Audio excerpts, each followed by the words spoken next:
La TVT au cœur de l'information.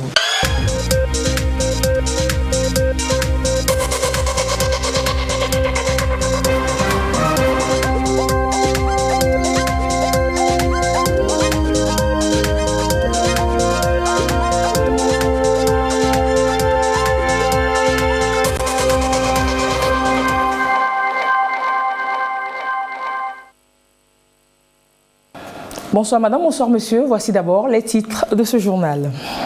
La communauté internationale entame dès ce lundi 25 novembre ses traditionnels 16 jours d'activisme pour mettre fin à la violence faite aux femmes, des violences que les Nations Unies veulent éliminer d'ici à 2030.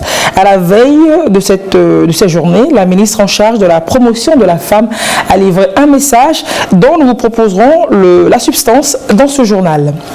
Et nous vous emmènerons en fin de journal à la découverte d'une spécialiste de la sûreté nucléaire, pas vraiment sous cette casquette, mais Caroline Gueye, artiste sénégalo-togolo-française, est aujourd'hui dite valeur sûre de la peinture artistique africaine. Le ministère de la Ville, de l'Urbanisme et de l'Habitat, de la Salubrité publique veut disposer d'un pôle d'acteurs dans chaque région pour mieux vulgariser le code foncier et domanial afin d'en cerner le contenu. Ce pôle d'acteurs, notamment composé de chefs traditionnels, d'élus locaux et bien d'autres, s'approprie à Ngotchin les dispositions qui y sont contenues. Le compte rendu avec Sylvain Aboudou. Depuis le 14 juin 2018 a été adoptée la loi numéro 2018-005 portant code foncier et domanial, une loi pour améliorer la gestion des terres et réduire les litiges fonciers. Une chose est d'adopter, une autre est de mettre en application cette loi qui constitue un pas nécessaire à la modernisation de la question foncière au Togo.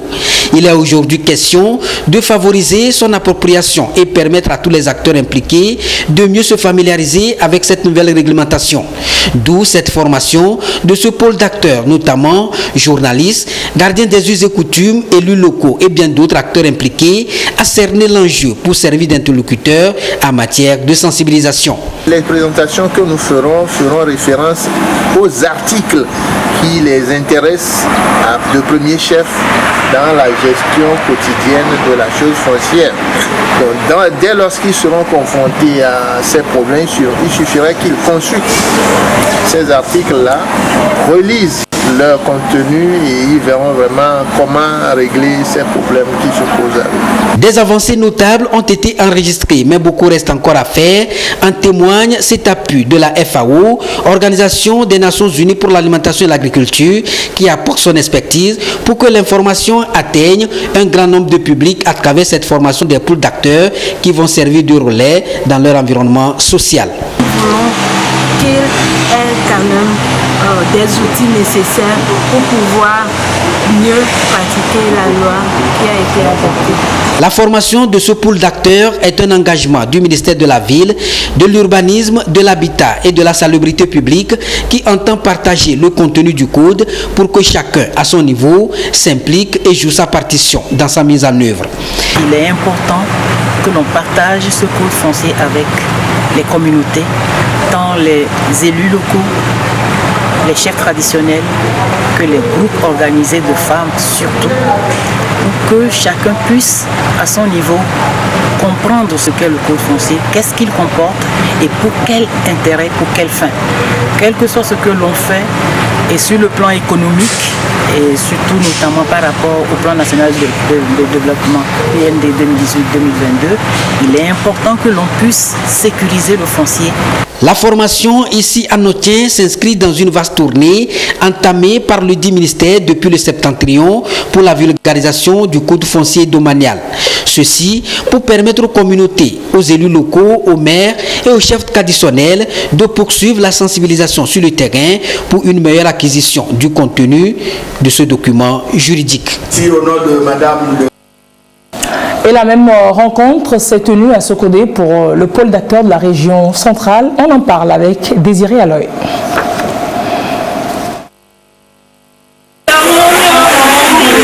La gouvernance foncière inclusive est quand les femmes ont accès à la terre, elles peuvent contribuer valablement à la réduction de la famine, donc de la pauvreté. C'est un exemple. Le gouvernement togolais a opéré des réformes dans le secteur. Un plan d'action pour répondre aux préoccupations et relever des défis. En amont, la loi numéro 2018-005 du 14 juin 2018 portant code foncier et domanial au Togo adopté pour favoriser une gouvernance foncière inclusive. Loi, objet de cette rencontre à Sokodé, rencontre organisée par le ministère de la Ville, de l'Urbanisme, de l'Habitat et de la Salubrité publique pour partager cette loi avec les garants des us et coutumes et autres acteurs intervenant dans le domaine dans la région centrale.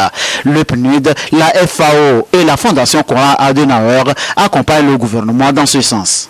Nous sommes conscients et savons que la question du foncier au Togo est reconnue pour sa complexité à cause de ses nombreux enjeux d'ordre économique, politique, social et religieux. Mais sa mauvaise gestion est aussi une source de conflit qui divise les communautés et met en demeure les personnes vulnérables. Alors pour régler cette situation et permettre à nos populations de vivre en symbiose et en parfaite harmonie, la mise en route de cette loi portant sur le code foncier et domanial vient à point nommé afin d'améliorer la gouvernance foncière inclusive et responsable qui s'intègre bien parfaitement dans le PND. La nouvelle loi reste un cadre de gestion foncière pour permettre à toute personne d'exercer en toute quiétude ce droit fondamental qu'est le droit à la propriété foncière, droit qui s'intègre au plan national de développement PND. La gestion du foncier ne doit pas mettre une frange d'hommes à l'écart. La femme s'intéresse autant que l'homme à la terre, puisqu'elle souhaite toujours s'approprier la terre, la parcelle de terre, pour en exploiter, afin de réduire tant soit peu la famine et réduire au plus loin possible la pauvreté. Cette loi portant sur le code du foncier est bienvenue. Je dis bien qu'elle est bien inscrite dans le PND, est bien soutenue et puis bien vu par le chef de l'État qui en accorde grande importance. Le gouvernement togolais progressivement relève le défi dans le domaine foncier. Des rencontres de vulgarisation du code seront organisées très bientôt à travers tout le pays. Le Fonds vert pour le climat est un mécanisme financier de l'ONU visant à transférer des fonds des pays les plus avancés à destination des plus vulnérables pour mettre en place des projets combattant les effets du changement climatique ou pour des projets de résilience. Le Togo se prépare depuis des mois à avoir accès à ce fonds et une nouvelle rencontre sur le sujet s'est tenue cette semaine à Lomé. On en parle avec Marie-Reine Abeta et Yata Aratem. Le changement climatique constitue un problème complexe avec des conséquences de plus en plus alarmantes. Le Togo, conscient de l'urgence d'agir et au vu de l'enjeu que représentent les changements climatiques, s'est lancé dans la préparation pour l'accès au Fonds vert pour le climat. Les acteurs impliqués dans le processus s'imprègnent ici des procédures et exigences de ce. Le projet que nous venons de lancer vise à consolider les acquis de préparation que nous avons entamé dans la première phase. Cela consiste spécifiquement à élaborer les notes conceptuelles en lien avec le programme national de développement pour soumettre au financement du Fonds vert.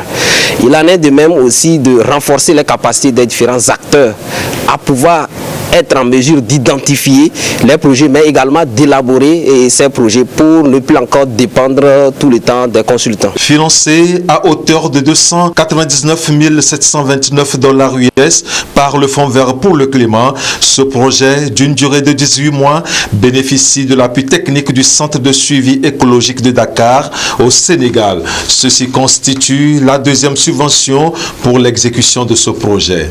Notre travail consiste à élaborer les termes de référence, donc procéder au recrutement des consultants qui vont faire le travail technique et aussi accompagner l'autorité nationale désignée dans la validation des produits qui sont élaborés par les consultants recrutés. Et là, le CSE devra rendre compte au Fonds vert climat, donc de façon semestrielle, mais aussi en partageant les rapports d'audit. Le Togo, face aux menaces des changements climatiques, a élaboré plusieurs projets, entre autres le Programme national d'adaptation au changement climatique en 2009, le Plan national d'adaptation à long terme au changement climatique en 2016 et aujourd'hui le Fonds vert au climat. Le présent projet s'inscrit dans un ambitieux programme de préparation des pays en développement destiné à renforcer leur appropriation en matière d'accès aux fonds pour le climat. Il vise à consolider les capacités de l'autorité nationale désignée et des acteurs clés à mettre en œuvre le programme Pays Fonds Vert à travers l'élaboration et la soumission de notes conceptuelles alignées sur les priorités du plan national de développement et des contributions déterminées au niveau national et de manière cohérente avec l'objectif transformationnel visé par le Fonds vert pour le climat. Il s'agit spécifiquement de développer 3 notes conceptuelles à soumettre au financement du Fonds vert pour le climat, développer par processus d'approbation simplifié de projet une proposition de financement complète à soumettre au Fonds vert, former plus de 400 acteurs du secteur public, du secteur privé, de la société civile sur le montage de notes conceptuelles à travers des exercices d'apprentissage par la pratique, d'identifier enfin les opportunités pour le secteur privé togolais d'interagir avec le Fonds vert pour le climat. Des fonds spéciaux, multilatéraux et bilatéraux existent. Ceci draine un certain nombre de financements auxquels s'ajoute le Fonds vert pour le climat qui apparaît aujourd'hui comme l'un des mécanismes financiers majeurs pour la lutte contre les changements climatiques. Et parlons dans la foulée de préservation de la biosphère afin de mieux gérer les ressources forestières et garantir la régularité de la filière bois. Le ministère de l'Environnement, du Développement durable et de la protection de la nature sensibilise les acteurs de la filière. La tournée nationale était mercredi à Tchévier. On voit cela avec Yasmine Kogia.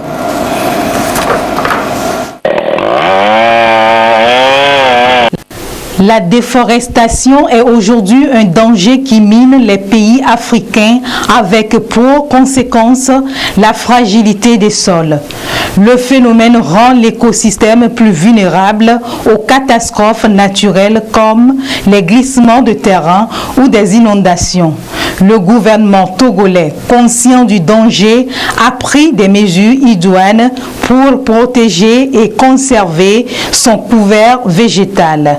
Une politique nationale que les acteurs de la filière du bois revisitent ici pour des actions concrètes sur le terrain. Nous constatons amèrement qu'au cours de notre tournée réalisée en avril 2019, pour la seule région des plateaux, on a enregistré 48 030 hectares de terres dégradées.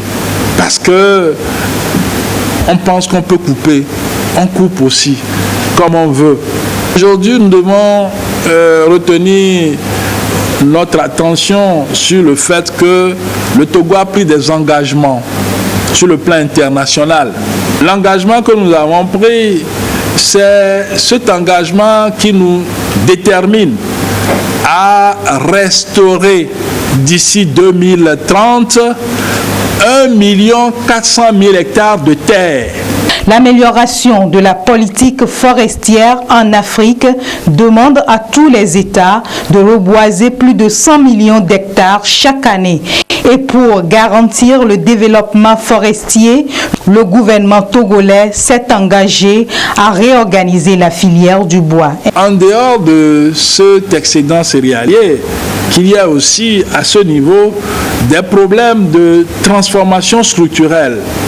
C'est ce qui justifie aujourd'hui le fait que l'on a pensé aider les paysans à valoriser leur production à travers la transformation. Et cette transformation aura pour effet une valeur ajoutée à la matière première. C'est dans ce contexte que le gouvernement a opté pour la mise en place des agropoles. Les projets novateurs pour changer l'approche des gestions des aires protégées sont ici et là partagés entre acteurs de la filière du bois au Togo. Pour mieux réussir la restauration et la protection de l'environnement tel que décrit dans l'AS 2 du Plan national de développement PND. La communauté internationale entame dès ce lundi, je vous dis en titre, ce lundi 25 novembre, ces traditionnels 16 jours d'activisme pour mettre fin à la violence faite aux femmes, des violences que les Nations Unies veulent éliminer d'ici à 2030. La campagne au Togo sera marquée par diverses activités de plaidoyer et aussi des actions directes sur le terrain en faveur des femmes. Et à la veille, la ministre en charge de la promotion de la femme a livré un message dont nous vous proposons la substance dans ce sujet de Yata Aratem. Selon ONU Femmes, près de 650 millions de femmes et de filles ont été mariées avant l'âge de 18 ans. 35% de femmes ont subi de violences physiques et ou sexuelles de la part de leur conjoint ou d'une autre personne. Et 71% de toutes les victimes de la traite des personnes sont des femmes et des filles. Et les 3/4 d'entre elles sont exploitées sexuellement.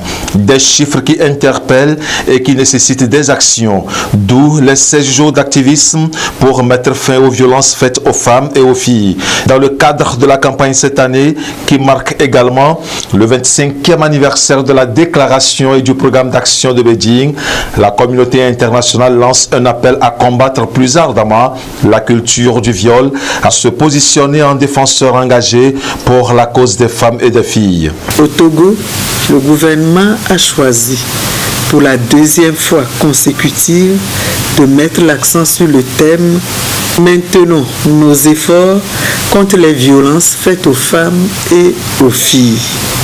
Non aux grossesses précoces en milieu scolaire ». La reconduction de ce thème est due à l'ampleur inquiétante que prend le phénomène malgré les efforts consentis. Les statistiques d'une enquête réalisée par le ministère des enseignements primaires et secondaires illustrent clairement la gravité du phénomène. 5 343 cas de grossesse ont été enregistrés au cours des années scolaires 2009-2010 et 2011-2012, dont 615 cas de grossesse au primaire, 3 844 au collège et 884 au lycée. Pendant la même période, il a été signalé des abandons scolaires pour cause de grossesse estimés à 78,59% au primaire, 78,84% au collège et 76,76% au lycée. De même, sur la période 2014-2015 et 2016-2017, il a été enregistré 8 833 cas de grossesse sur les 3 niveaux scolaires pris ensemble. Au regard de ces statistiques, la ministre en charge de la protection de la femme appelle tous les acteurs à intensifier les actions et les mesures déjà engagées pour enrayer le phénomène. Je voudrais renouveler notre profonde gratitude à tous les acteurs, tout en leur réitérant l'engagement constant du gouvernement sous le leadership éclairé du chef de l'État, son Excellence, M. Faure Sozina Gnassingbé, à mettre tout en œuvre pour consolider le cadre de partenariat existant afin de garantir une meilleure efficacité des actions de lutte contre les violences faites aux femmes et aux filles dans notre pays. J'exhorte donc les uns et les autres à plus d'engagement et de détermination dans une synergie d'action renforcée pour un plein épanouissement des femmes et des filles, gage de leur participation effective et efficace à l'atteinte des objectifs de développement national. Ensemble, disons non aux grossesses précoces en milieu scolaire pour une société togolaise plus sûre, plus égalitaire et meilleure pour tous. L'apothéose de la célébration de l'édition 2019 des 16 jours d'activisme contre les violences faites aux femmes et aux filles aura lieu le 19 décembre prochain à Lomé. Et à l'occasion, des prix d'excellence seront décernés aux 50 meilleures filles à l'examen du BEPC 2019 dans les 2 collèges protestants de Lomé-Tocoin et d'Abel-Pédogan. Et faut-il le rajouter, une femme sur 3 dans le monde subit des violences et l'évolution des chiffres n'est pas de nature à rassurer, d'où l'engagement souhaité de tous. En séjour au Togo, depuis quelques jours, Ségolène Royal a visité cet après-midi la société Nioto. L'ex-ministre française de l'écologie est allée apprécier le travail qui se fait dans la transformation des oléagineux, surtout l'aspect écologique de l'usine et de toute la chaîne de production de l'huile et du beurre de karité. Le compte rendu de la visite avec Ferdinand Diassoa. Après bon nombre d'entreprises œuvrant dans la transformation des matières premières, c'est au tour de la société Nioto de recevoir la visite de l'ex-ministre française de l'écologie, Ségolène Royal. D'abord, une séance de travail avec le staff, couplée de la présentation d'un échantillon des produits Nioto. Puis, la visite guidée des installations, le laboratoire d'analyse des matières, l'usine et autres unités de production. À chaque niveau, des explications sont données à l'hôte qui en apprécie surtout l'aspect écologique. Alors ce qui est intéressant, c'est 2 choses. C'est d'abord qu'à la base, c'est une valorisation des produits locaux, c'est-à-dire les graines de coton et les amandes de karité. Bon, certaines sont importées bien sûr, mais il y a un potentiel ici de développement dans la culture. Et on sait que la culture produit aussi du travail pour les femmes dans les campagnes. C'est important d'avoir en mémoire le début de la chaîne et tout le travail que font les femmes pour la récolte. Donc ensuite, il y a une transformation ici. Et ce qui est intéressant dans cette transformation, c'est aussi son caractère écologique, puisqu'il y a à la fois la récupération des déchets, de la biomasse pour faire de la vapeur, donc pour faire de l'énergie. Et donc c'est important ce respect par rapport aussi aux traditions du passé qui sont adaptées à la consommation contemporaine. Voilà, donc au bout du compte, c'est aussi des créations d'activités, des créations d'emplois. Voilà, avec des valeurs qui sont importantes et qui relient le rural, la production rurale, à l'industrie et à la mutation énergétique. Avec plus de 40 000 tonnes de produits dérivés du karité et plus de 100 000 tonnes pour ceux dérivés du coton, spécifiquement de l'huile, la société Nioto dessert non seulement la sous-région ouest africaine. La production est vendue en Europe et même aux États-Unis. Il y a 4 maillons, il y a des transformateurs, il y a des exportateurs, nous avons également des producteurs et nous avons ce qu'on appelle des acheteurs. Donc ces 4 filières ont été mises ensemble et nous allons vers l'interprofession karité.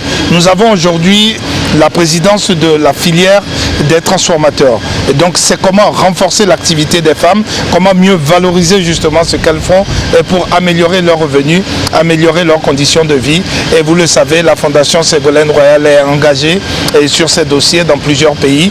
Des échanges d'expériences qui nous permettent effectivement de voir ce que nous pouvons faire de mieux pour nos femmes en milieu rural et comment transformer une activité économique en investissement communautaire. Cette visite de Ségolène Royal s'inscrit dans les actions de renforcement de la coopération franco-togolaise, coopération également orientée vers la protection de l'environnement.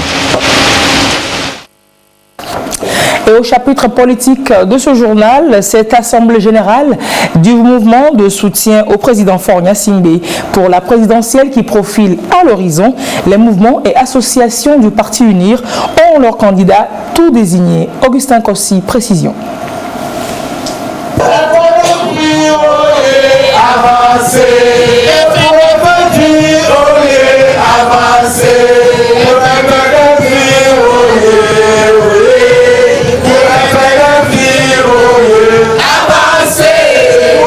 Ils clament leur soutien au président Faure et Sozimna Gnassingbé.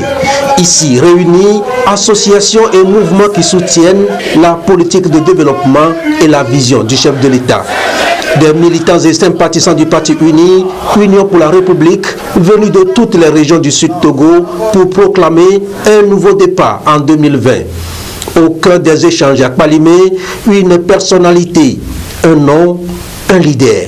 Le chef de l'État fort et Sozimna Nyasingbe, président fondateur de la formation politique unie.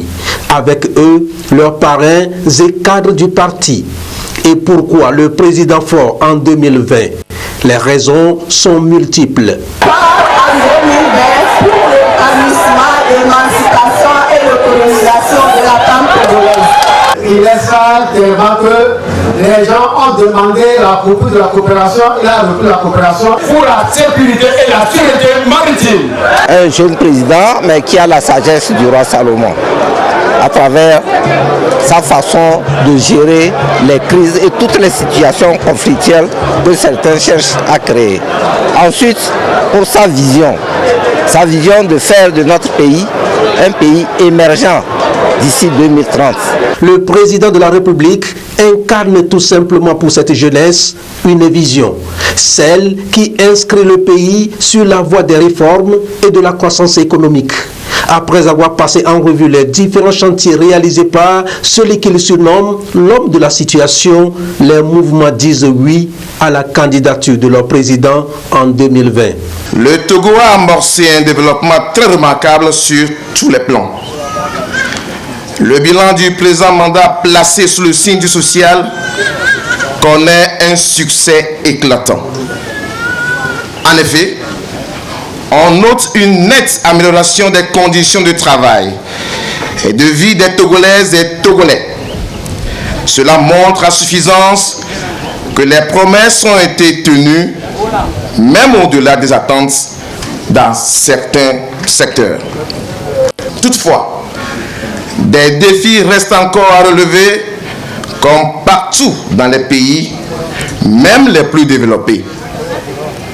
Pour nous, membres des associations et mouvements de soutien au président fort, il s'avère on ne peut plus urgent de consolider les acquis, particulièrement dans les domaines de la paix, la sécurité, l'économie, du social et j'en passe, de maintenir l'élan des réformes. Le PND est un projet éminemment crédible qui augure d'un avenir et d'un optimisme certain. Pourvoyeur de 500 000 emplois d'ici 2022, il est un véritable espoir pour la jeunesse togolaise à travers ces trois axes, forts de ce qui précède. Nous, membres de l'ensemble des associations et mouvements de soutien au président fort et militants du Grand Parti Unir, confirmons solennellement notre choix du président de la République, son Excellence M. Faure et Sozimna Nyasingbe. C'est pourquoi nous demandons avec insistance aux instants dirigeants de notre grand parti Union pour la République Unir de prendre toutes les dispositions nécessaires en vue d'investir son Excellence M. Faure et Sozimna Nyasingbe pour l'élection présidentielle de 2020. Nous sommes invités, nous sommes invités, nous sommes invités. Pour bâtir notre nation. Nous sommes invités à bâtir notre nation. Cette chorale aura tout dit. Et les mouvements et associations de soutien au président fort se mobilisent davantage pour la candidature de leur président qui de plus en plus met le Togo sur de bons rails. Un autre candidat investi par son parti pour la présidentielle de 2020, c'est Gabriel Metsan Kodjo Agbeyome du MPDD, le mouvement patriotique pour la démocratie et le développement qui était ce samedi en congrès extraordinaire à Lomé. Compte rendu Isaka Aruna, Honoré Modjo. Pour la présidentielle de 2020, Kodjo Messa Agbeyome du mouvement patriotique pour la démocratie et le développement MPDD portera les couleurs de sa formation politique. Candidat choisi suite à ce congrès extraordinaire, Ici réunis, les militants et sympathisants du MPDD adhèrent pleinement à la stratégie définie par le président de leur parti. Nous ferons appel à toutes les compétences au-delà des querelles partisanes. Nous sommes en concertation en ce moment avec les autres formations politiques. Je n'ai aucune prétention d'affirmer ici que la force de MPDD seul peut arriver donc à faire tourner donc le curseur vers la victoire. Donc nous sommes en train de discuter avec les uns et les autres. Vous savez qu'il y a des concertations permanentes dans le pays et je pense quand même que le moment venu, vous verrez de toute façon comment ça va se passer. Mais dans tous les cas, je suis engagé aux côtés des forces qui recherchent l'alternance dans le pays. Nous voulons l'alternance et je crois quand même que si on opte pour la démocratie, je crois que l'alternance est un élément qui permet à la démocratie de respirer. Nous sommes disposés. Si notre effacement peut permettre à l'alternance de se réaliser, c'est un prix que nous paierons aisément. Ils expriment leur détermination pour la victoire tant voulue par le MPDD. Des travaux en commission et en sous-commission leur ont permis au cours de ce congrès de se familiariser aux valeurs et idéaux de leur parti. Kodjo Agbeyeme dit avoir placé sa candidature sous le signe de l'expérience au service de l'espérance. L'Alliance nationale des consommateurs et de l'environnement impliquée dans la lutte contre la corruption au Togo. Sur ce plan, elle a mis en place des centres d'assistance juridique et d'action citoyenne, des CAJAC, dans les villes où elle a des représentations. L'ANCE vient de procéder au renforcement des capacités des CAJAC de Kara pour qu'ils soient efficaces dans la mission de lutte contre la corruption. On en parle avec Nestor Mouzou. L'Alliance nationale des consommateurs et de l'environnement a depuis mai 2019 un bureau régional à Kara. En dehors de cette représentation, l'ANS a constitué des centres d'assistance juridique et d'action citoyenne. L'une des missions des CAJAC est d'aider à combattre la corruption. C'est dans ce sens que ANS a initié cette formation pour donner aux membres des CAJAC de Kara les outils de réception des plaintes relatives aux actes de corruption. Cet atelier, son objectif premier, c'est de donner les prérequis aux membres de CAJAC pour savoir comment accueillir les plaintes et comment les traiter, pour éviter de divulguer l'identité surtout, c'est ça, parce que les plaintes seront traitées sous anonymat, donc il faut leur donner les moyens nécessaires pour qu'ils puissent rester dans ce cadre-là, pour éviter de se substituer aux institutions régaliennes qui sont reconnues dans la lutte et la répression contre la corruption. La lutte contre la corruption est l'affaire de tout le monde et l'ANS Togo a voulu impliquer davantage les citoyens à travers les CAJAC. Il y a même un numéro vert qui est mis à la disposition de nos concitoyens, c'est le 82-87. La Haute Autorité de prévention et de lutte contre la corruption et les infractions assimilées à Plousia a prêté main forte à cette formation des centres d'assistance juridique et d'action citoyenne de ANS Togo. Nous avons sélectionné 3 associations de la société civile dont l'ONG ANS Togo. C'est avec eux que nous travaillons, nous reconnaissons leur efficacité. Ils sont sur le terrain, ils ont une expertise. La corruption en général retarde nos sociétés. Si nous voulons nous développer, nous voulons avancer, nous devons lutter contre la corruption. Le détournement de deniers publics, l'enrichissement illicite, le blanchiment d'argent, la prise illégale d'intérêt, le trafic d'influence et l'abus d'autorité sont quelques-uns des faits énoncés dans le code pénal togolais comme actes de corruption. Des actes que ANS Togo veut contribuer à combattre à travers cette formation des centres d'assistance juridique et d'action citoyenne. La formation a pu être organisée grâce au soutien financier de Transparency International et du PROSEMA, programme de consolidation de l'État et du monde associatif piloté par l'Union européenne. À côté de ANS Togo, je pense. De l'inclusion financière ont démarré jeudi dernier dans les 8 États de l'espace UMOA. Au Togo, la direction nationale de la BCAO avait réuni les acteurs du monde financier pour les instruire sur les enjeux de la digitalisation pour l'inclusion financière et aussi les défis que les banques et les institutions de microfinance doivent relever pour inclure le plus grand nombre. Précision, Carmen Madji à Capou. La digitalisation est devenue un réel enjeu stratégique et économique pour toute entreprise. 83% des internautes et mobinautes consultent aujourd'hui Internet et leur téléphone pour rechercher des informations et même pour avoir accès au guichet des services. Au Togo, plusieurs entreprises et sociétés proposent aujourd'hui des offres de services digitales à leurs clients. À compter de 2017, la Caisse s'est inscrite dans une dynamique de digitalisation et de simplification de ces formalités par la numérisation complète. Donc nous avons, entre autres réformes qui ont été engagées dans ce cadre, ce que nous avons appelé la mise en place et l'exploitation d'un système de gestion automatique des documents et de lecture automatisée des documents.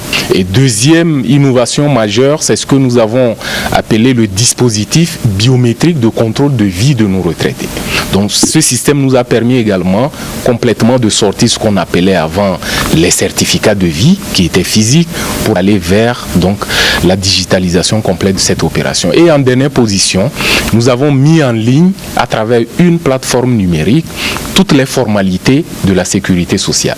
En dehors de la CNSS, Caisse nationale de sécurité sociale, le ministère de l'Agriculture passe aussi par le digital pour inclure financièrement les producteurs agricoles dans son système. Le projet Agri-PME en est un exemple palpable. Cette expérience est partie sur la base de porte-monnaie électronique de l'agriculteur qui a été développé de 2016 à ce jour et qui a permis de toucher plus de 303 000 producteurs donc à qui on envoyait une subvention électronique sur le portable qui permettait d'aller acheter de l'engrais pour améliorer leur rendement.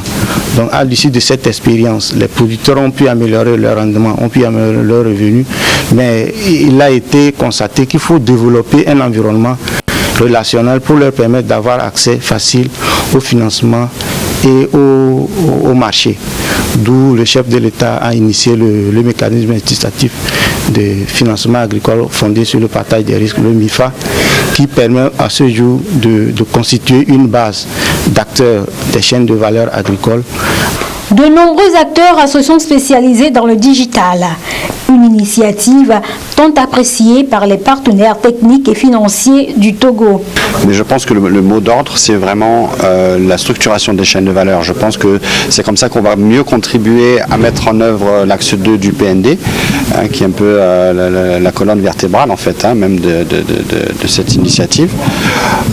Et nous, en tant que partenaires techniques et financiers, nous nous engageons à suivre les ministères engagés, que ce soit le ministère de l'Industrie et du Commerce, que ce soit le ministère de l'Agriculture ou d'autres, à intervenir à tous les niveaux. Les entreprises ont compris que pour rester attrayantes, il faut proposer des solutions innovantes aux clients.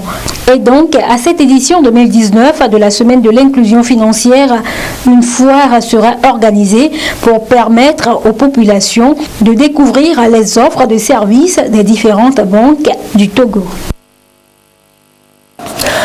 L'histoire de Caroline, c'est la chronique d'une scientifique éprise d'art. Nul besoin d'aller loin pour chercher ce qui peut bien faire courir une spécialiste de la sûreté nucléaire dans les salons d'exposition d'œuvres d'art. Elle n'a jamais mis pied dans une école de beaux-arts et pourtant les critiques d'art la considèrent aujourd'hui comme une valeur sûre de la peinture artistique africaine.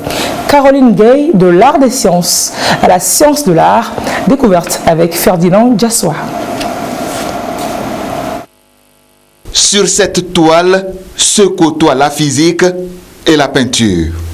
Un langage de couleurs qui nous ouvre à l'univers de l'artiste Caroline Gay.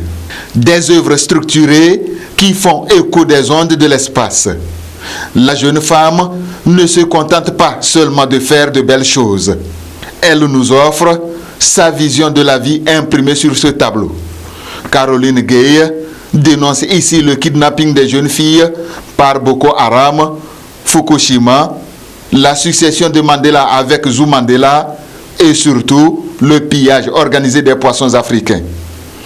Artiste panafricaine, dans la culture et dans l'âme, la franco-togolo-sénégalaise n'a pas seulement la tête dans les étoiles. Elle l'a sur terre, mais aussi sur mer. Le talent, Caroline Gay en a. Il est inné chez elle. Le tient-elle sans doute de son grand-père Paul Haï?